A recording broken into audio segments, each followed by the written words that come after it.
wai babban limamin harami ko in ce ministan harkan addini na gaba ɗaya Saudi Arabia wato Abdulrahman Al-Sudais shine yake magana akan cewa Saudi Arabia da Amerika su ne kasashen da suke samar da zaman lafiya a duniya, su ne kamar giant na iko da duniya da zaman lafiyar duniya. Wai lalatacce irin Donald Trump kenan. To abinda za mu ce shine mu daman annabi ya bamu labarin ku a cikin hadisan shi nagartattu akan cewa karatun Kur'anin ku iya kashe makogoro, yana tsayawa a makogoro ne. To ta tabbata domin Malam Sudais duk abin mutum ya saurari karatun Kur'anin ka sai zuciyar shi ta narke. Allah ya baka murya, Allah ya baka iya rera karatun Kur'ani, wanda mu karatun Kur'anin ka yana narkuwa a cikin jijiyar jikinmu, amma kai kuma karatun Kur'anin kana yin shi ne iyakan makogoranka. Domin abokanka da yawa da kuka taso tun kafin ka zama chief imam a haramain gaba daya, ka taso tare da su, wasu suna prison, wasu ma sun mutu a sanadiyar kin yi wa Saudi Arabia biyayya akan Amerika, akan kawancenta da Amerika, wanda tun kafin duniya ta sani har ta zo ta sani. Da kuma wasu daga cikin abokanka malamai wanda kuka karatu, wanda su da suka ga akalarta ta fara canjawa, ta fara sassauci, su kuma suna da tsanani, suka kin sauka daga kan wannan, kaga kuna tare da su. To mu da mun dade muna faɗa maganar gaskiya, an zage mu, an ci zarafin mu, an gwale mu, an aibata mu, duka ba abin da ba a faɗa ba. Mu mun san ku, mun san aqida da kuke kai, mun san tsarin da kuke kai, mun san wa kuke bi. Wallahi na faɗa, na maimaita waɗannan Ali Sa'udin ba ruwansu da wata magana, wata firka, ba ruwansu da ita, ba ruwansu da wani wahabiya. Suna amfani da sunan wahabiyancin ne saboda siyasa cikin addini, kawai an tsara shi haka saboda biyan interest ɗinsu da su da Amerika. Kamar yadda shi kanshi bin Salman din ya faɗa, ya ce an kirkiro wahabism ne ba don komai ba saboda kayar da empire, ya take da suna empire Rasha, ya take wannan empire ta kwanta mu, Soviet Union. Na san an ka bidiyon nan, an kawo shi lokacin da yake karanta wannan abin, ya nuna akan cewa Amerika ce aikinta ne. To yanzu ba shi ne a gabansu ba. Na sha faɗan wannan magana sama da shekara nawa. Yanzu dan ka tafi ka je ka fito da siffa ta kai kana cewa suna kai wahabism ne, wala ko kallon ka ba za su yi ba. Ba ruwansu da shi. Su din suna bauta interest ne. Na faɗa su shirin masaki, mutanen nan interest suke bautawa. Yanzu kana tunanin wannan maganar da Abdulrahman Sudais ya faɗa ta addini ce? Magana ce ta interest. Da haka idan kai ma malaminka a cikin Najeriya ya irin wannan maganar, ka sani interest yake bautawa. Ba magana yake akan aƙida ba, babu aƙida a zuciyarsu. Business da neman kuɗinsu da mulkin su shine a gaban su. Yau din nan Iran ta zama super power, idan Iran za ta rama da su, za ta tafi da su, za su sun koma in Shi'a, za su yi wa Shi'a aiki, za kuma su kashe miliyoyi su yaƙi wahabiyanci, saboda su kawai mulki shine kawai abin da suke yi wa. Da haka ni ban yi mamakin wannan magana daga Sudais ba, tunda shi daman malamin masarauta ne, ba malamin addinin musulunci bane, ba malamin da zai kara addinin Allah bane. Yana amfani da muryar da Allah ya bashi gurin jin zukatan mutane zuwa ga sha'awar zuwa maka da akwai wanda da yawa suka je maka burin su ji Sudais yana karatu. Idan ka je da azumi, mutane wasu sun gaji da tahajjudi suna bacci, shi sa da mu a raka'a karshe ake sa shi, raka'a guda hudu ta karshe da ya ce bismillahir rahmanir rahim, dandanan kowa zai dinga Sudais za a dinga mikewa. Saboda zaƙin murya da Allah ya bashi. Allah ya bashi ya ringa da karatun Qur'ani, kuma ya mai da Qur'ani abinci. Mu kuma Allah ya yi amfani da muryar shi ya ƙara samu mu dinga jin narkewar zuciya muna tafiya gurin Allah. To dama annabi ya bamu labarin shi iya kashe makogoron ku. To gashi nan kai aiki ka tabbatar da a makogoron ka karatun yake, kai bai fada maka cikin hanjinka ba, amma miliyoyin mutane kuma karatun ka ya fada musu zuwa ga cikin hanjinsu.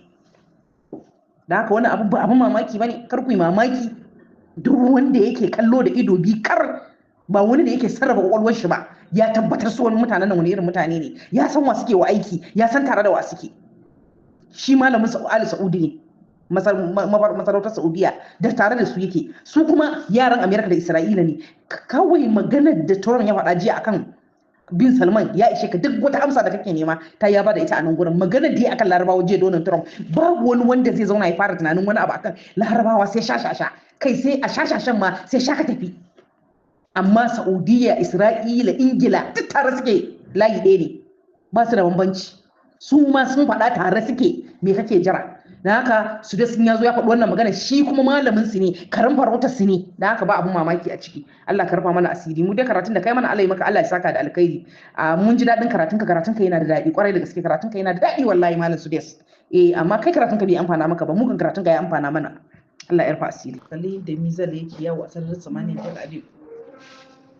Magana gaskiya Iran da ta ce ta karba sararin samaniya Isra'ila ta karbi, ba ma motsin iya defense system, ba ma motsin Iron Dome, kamar ba a taɓa yin wata aba wata Iron Dome ba. Ɗan ƙoƙarin da ake ma a rage wani ya faɗa yanzu babu. To bari ƙasashen Larabawa tun satin farko kai gaskiya a jamhuriyar musulunci ta Iran, magana gaskiya Donald Trump America sai nan gaba su tsine mai albarka.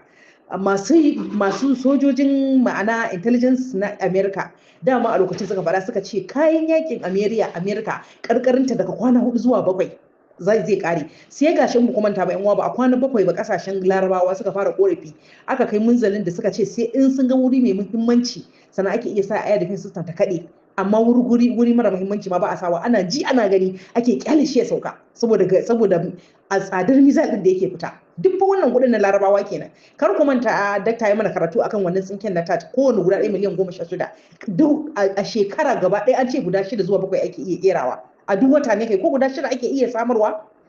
Ga kudin amma babu kudin da za a babu technology da za a iya sarrafa shi akai kuma abin takaici makamin Iran a banza, in ya kada wani ba zai iya kada wani ba, shine ma tashin hankalin. In ya kada wani to ba zai iya kada wani ba. To yanzu gashi an kai munzalin, yanzu idan har sanarin samaniya Isra'ila za a bar Tel Aviv a haka kawai makamai su dinga sauka, me kake tunani a irin kasashen Larabawa?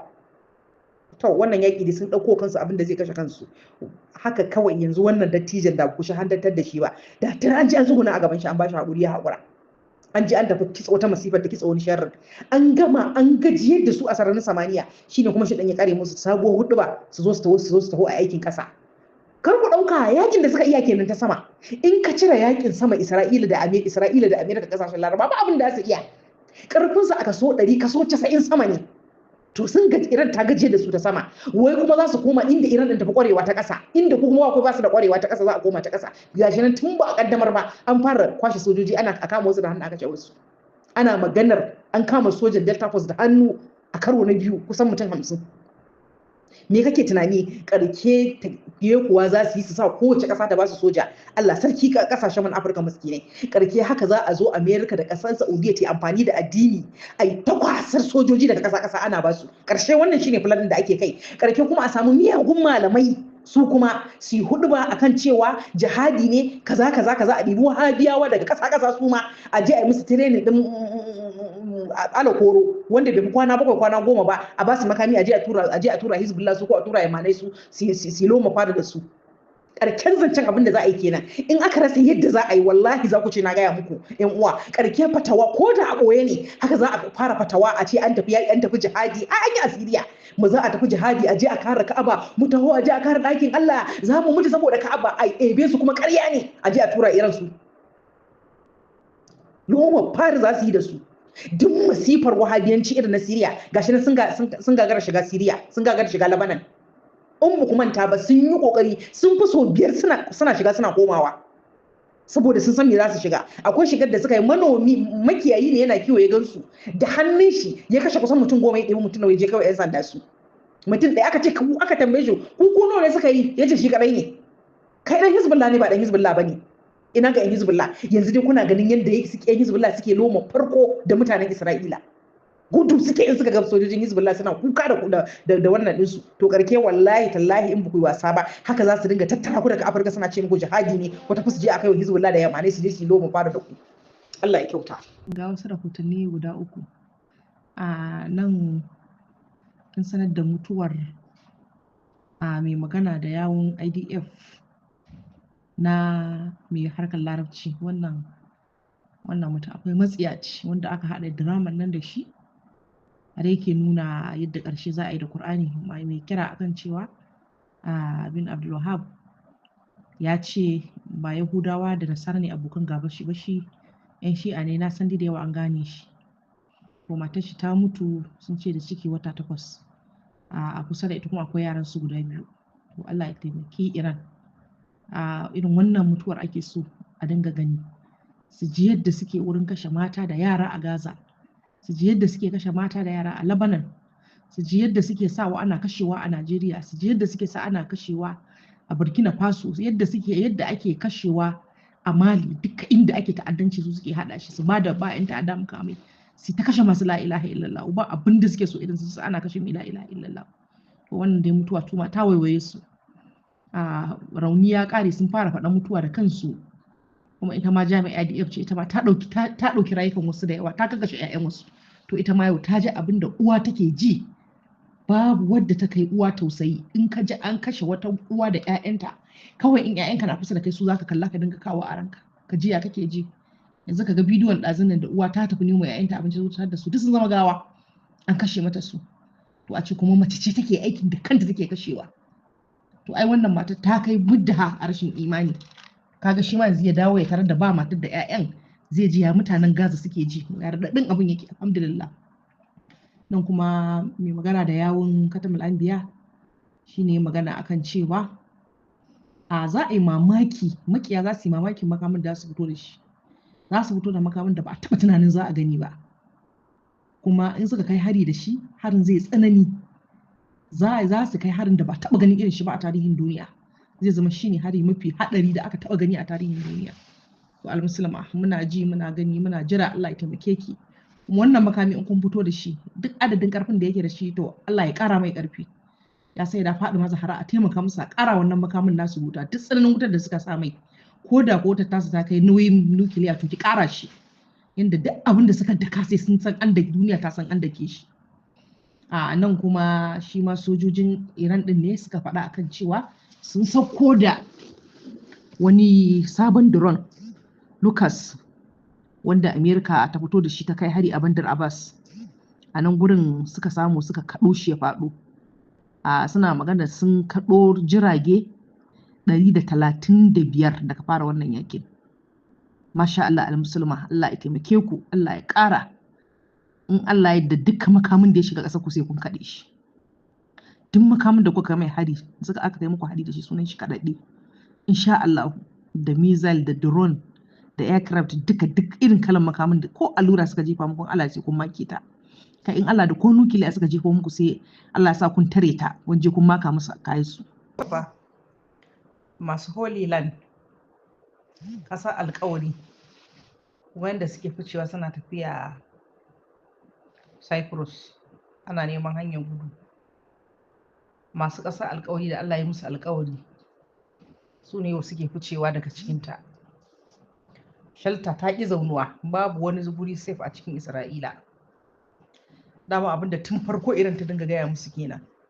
Masu wayan ciki suka dinga fita. Masu taurin kai kuma wanda ake ƙara gaya musu Allah ne zaunar da su suka dinga zama. Wannan yake nuna maka ƙarya suke wa Allah. Malaman da suka gaya musu wanda Allah ne ya ce maka ga alƙawari ka zauna, ai za ka yi biyayya, za ka mutu akan wannan. Saboda in Allah ne ya ce ya baka gurin ka zauna din yadda suke faɗa, to shi Allah shi zai baka kariya akan hakan. Shi zai baka kariya. Naman sarran wasu ne kawai a je a ɗauko wani karatun shegantaka a zo a manna wa Allah ƙarya. Kan wasu su wasa kun ya gaya Allah magana ai. To yanzu dai masu Holy Land kun ga inda suke guduwa daga Holy Land ɗinsu. Allah ya rufa mana asiri. Allah ya rufa asiri. Haka kawai a ƙirƙir ƙarya a mai da ita gaskiya. A zauna kuma kai da fata a ce sai a tabbatar da ita a matsayin gaskiya ce. Ita ƙaryar. To yau ƙarshen ta ya zo. Kuma wani abin dariya ne 'yan uwa. Wani yamani ne ya kirawo Bahrain ɗin, wani minista Ontario na Bahrain. Da ya kira shi bayan sun gaisa sai ce waye, sai ce dan uwanka ne. Dan uwana daga ina? Sai ce mai dan uwanka ne daga Yaman. Sai ce dan uwana ne daga Yaman, sai ce eh. Sai ce ina so in sanar da kai akan cewa a hukumance fa Yaman ta shiga wannan yakin. Shine sai ce mai to, shine sai ce mai dama ina so in sanar da kai ne. Yanzu idan ka ji sarin ta yi ƙara, to ka sani makami ne, missile ne guda biyu. Ɗaya daga Iran, ɗaya daga Yaman.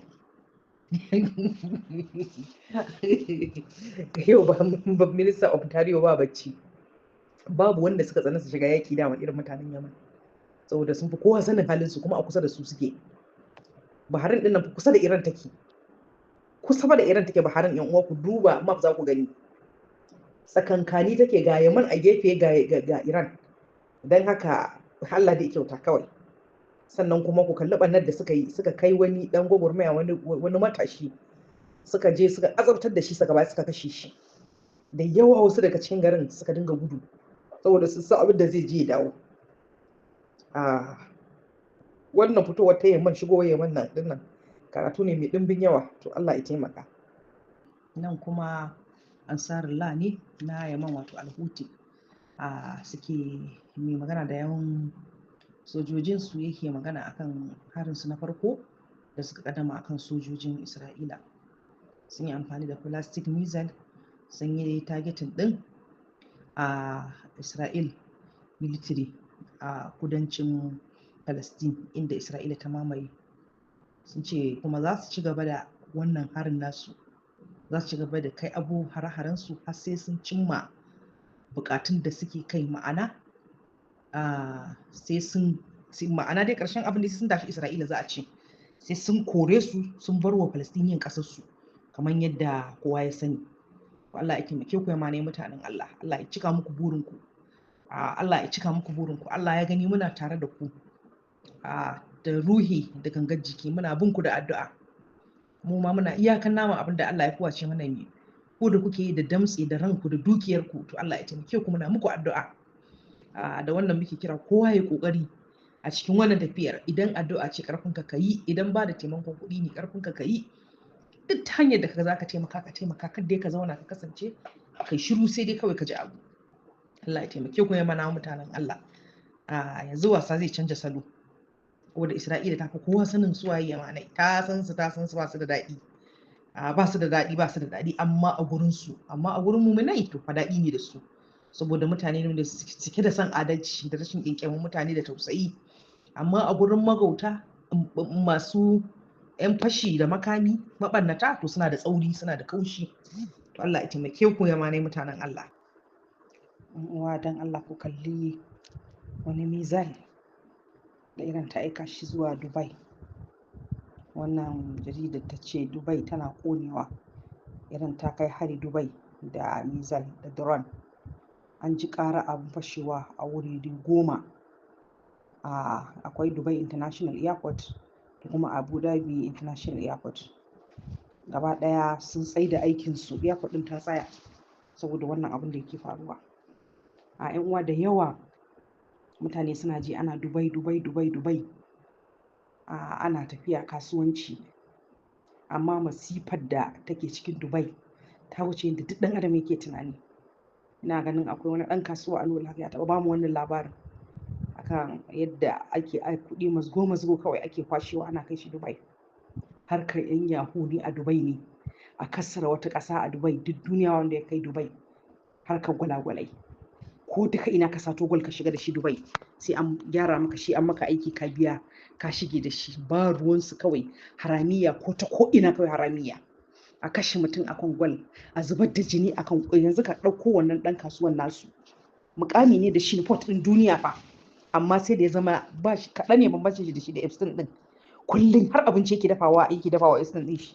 Komai nasu daban ne su, komai nasu na Dubai daban ne. Duk yadda kake tunanin hatsabibancin wata ƙasa, ita kawai karamar Isra'ila, kai har garama Isra'ila, saboda Isra'ila suna yin abubuwa da yawa a ɓoye wanda sai da kai baya ake gani. Amma su ka Dubai kiri cikin 'yan ƙanƙanin shekaru an gina ƙasa, an ƙawata ta, an buɗa ta. Akwai wata unguwa da aka taɓa ba da labari, gaba ɗaya an ce gida 8 ne a unguwar. Sai ka kai ka an ce da Beckham ko da Sharukan da waye, su mutum 3 ne ma kawai suka tare saboda masifar abu. In kuka dinga jin labarurrukan Dubai abin sai ya baka mamaki. Bannar da ake aikata a ƙasar ta wuce tunanin ɗan adam. Ba wata kalar ba kala da ba a Dubai ake da tukunyar ta take ba. Kai ba za ka ce ƙasar tana da nasaba da addinin musulunci ba. Kai ba za su ce akwai wai ka ce kansila, akwai kansila a ƙasar musulmi, ba za ka yadda ba, saboda irin ta'asar da ake kawai a Dubai. Money laundering, wannan money laundering su ne forgery money, duk kalar kuɗin haram ka shiga da su Dubai sai sun mula. Duk hanyar da wata ƙasa da kasan za a yi wata amlahada za ka je ka yi ta a Dubai, ba su da imani ko miskalin zarati. Na kurkusan nan ana so a tunanin ku kalli halin da suka jefa Sudan a ciki, ku kalli masifar da suka jefa Sudan a ciki, kiri kowa a duniya ya sani. jami'in majalisar ɗinkin duniya dindindin ya tashi yana tsini Dubai albarka, yana la'antar su, yana cewa Allah ya mana sakayya akan ku, kun cuce mu, kun tarwatsa mana ƙasa, kuna kashe mana mutane. To gashi na Allah na saka musu cikin ruwan sanyi. Shi yasa Iran take dukan Dubai, ta san me a cikin Dubai din, haƙoƙin mutane, rayukan mutane, sannan kuma ita kanta sharrin da ake binta da shi.